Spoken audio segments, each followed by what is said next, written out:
What would you do if one morning you walked outside and found the HOA president standing next to your driveway, phone in hand, calling a tow truck for your own vehicle? That's what happened to me, except what the HOA didn't realize was I wasn't just some average homeowner. I was a retired military mechanic. I've spent years fixing machines in the harshest battle zone, reading people under pressure, and tearing apart lies the same way I tear apart engines. And when they came for my truck, they had no idea what kind of fight they were stepping into. I still remember that morning crystal clear. The sun had barely risen when I heard footsteps crunching across my gravel driveway. I walked outside with a mug of black coffee in my hand, only to see HOA President Mr. Whitmore, slick hair, shiny loafers, and that smug little smirk circling my truck like a vulture. Now, this wasn't just any truck. This was a Ford F-250 I'd rebuilt myself after retirement. Every bolt, every weld, every drop of oil in that machine was mine. I'd bought it used, stripped it down to the frame, and spent months bringing it back to life.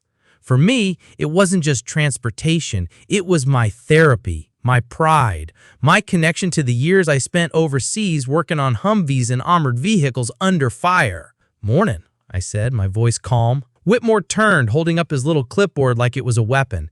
"This vehicle violates community standards, oversized, commercial in appearance. It's going to be towed." I nearly laughed. Towed? This truck's registered, tagged, insured, and parked in my own damn driveway, he smirked. "Read the bylaws. No oversized commercial vehicles allowed.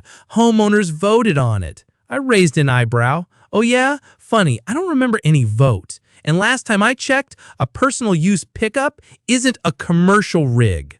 Whitmore's smile tightened. "Doesn't matter. You'll get a citation in the mail, pay the fine, or the tow truck comes."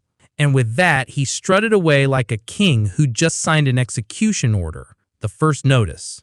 A week later, sure enough, a bright yellow envelope appeared in my mailbox. Violation notice. Vehicle non-compliance. Fine, $250. Tow scheduled if unpaid. I almost tore it in half right then and there, but instead, I scanned every line carefully. Years in the military had trained me not to react with emotion, but to analyze. And something smelled off. First red flag, the bylaw citation didn't exist. They listed Section 14B, oversized commercial vehicle restriction. But I'd read the rules when I bought the house. Section 14B wasn't about vehicles at all. It was about lawn maintenance. Second red flag, the tow authorization was signed only by Whitmore himself, not the entire board. That alone made it illegal. Third red flag, the fine was to be paid directly to an account under Whitmore's personal name, not the HOA account. That's when it hit me. This wasn't just harassment.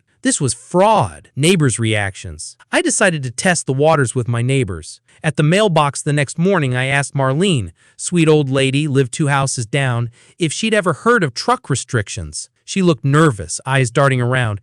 "They fined my son for parking his work van here overnight. Said it wasn't allowed. We just paid it. Didn't want trouble." Later, I asked George, a retired firefighter. He sighed.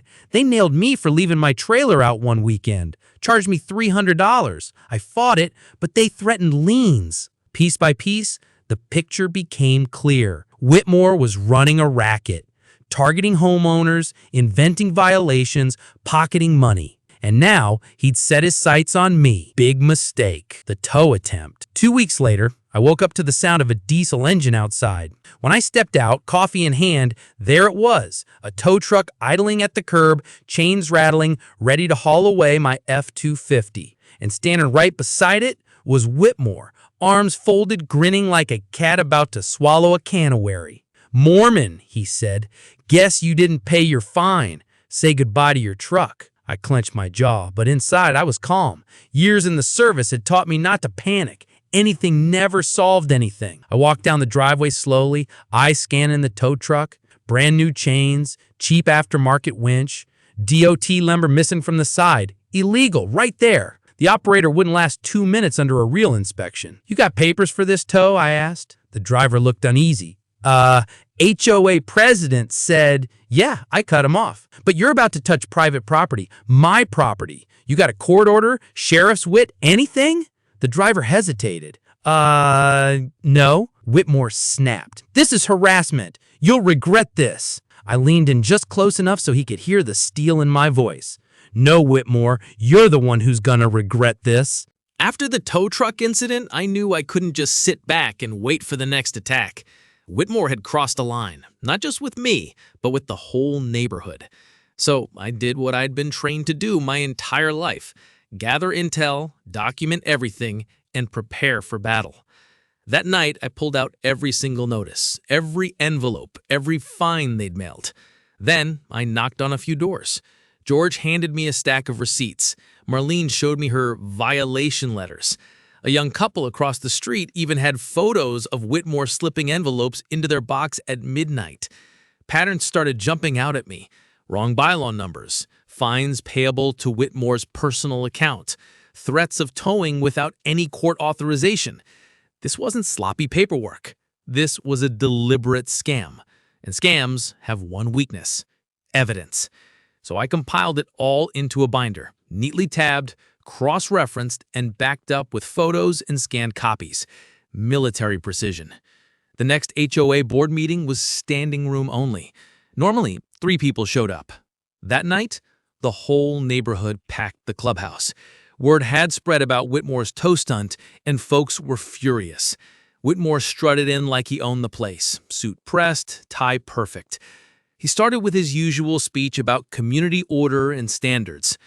Then I stood up, binder in hand.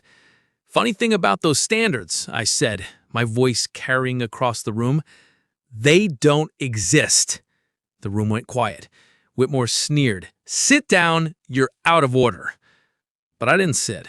I walked to the front, laid the binder on the table, and flipped it open. Ladies and gentlemen, what we've been paying aren't HOA fines. They're Whitmore's personal slush fund. Look here, checks deposited into his own account, fake bylaw numbers, unauthorized tow threats. Every single one of you has been robbed. Gasps rippled through the crowd. Marlene covered her mouth. George muttered, "Knew it." Whitmore's face drained of color. Lies! Fabrications! This man's a troublemaker! I cut him off. You can call me whatever you want, but you can't argue with bank records and signatures. I held up one letter with his name scrawled at the bottom. This, right here, is forgery. And forgery is a felony. Neighbors started shouting, "You took my money! You threatened my kid's car! You lied to all of us!"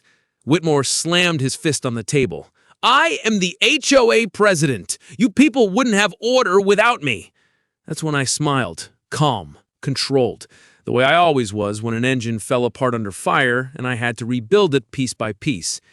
See, Whitmore, I said slowly, I spent my career fixing things that were broken. Engines, vehicles, systems, even under enemy fire. And you? You're just another busted system. And I know exactly how to tear you apart. I turned to the crowd. I've already forwarded this evidence to the county sheriff and the state attorney general. Whitmore won't be running this neighborhood anymore. He'll be too busy answering to the law. And, right on cue, the doors opened. 2 deputies walked in, badges gleaming, cuffs ready. Mr. Whitmore, one of them said, you're under arrest for fraud, forgery, and embezzlement. The room erupted. Some people cheered. Others just sat in stunned silence as Whitmore's hands were pulled behind his back. He tried to protest, sputtering excuses, but it was useless. The law had finally caught up. And as they walked him out, I looked around at my neighbors. For the first time, they weren't afraid. They were free. Within weeks, the HOA board was reorganized. Honest folks stepped up, George, Marlene, and a few others. Together, we rewrote the bylaws properly, made finances transparent, and put safeguards in place so no one could ever pull Whitmore's stunt again. My truck, still in my driveway, polished and running smoother than ever. Sometimes I sit on the porch, coffee in hand, watching the sun rise over the hood, and I think about how close I came to losing it. Not just the truck, but the freedom of owning my own home without fear. And then I smile. Because in the end, Whitmore forgot one simple truth. You don't mess with a man who knows how to rebuild what's broken and destroy what's rotten. So the next time someone tells you the HOA has all the power, remember this. Rules only work when they're real. And lies always break down in the hands of someone who knows how to strip an engine or a scam down to its last bolt.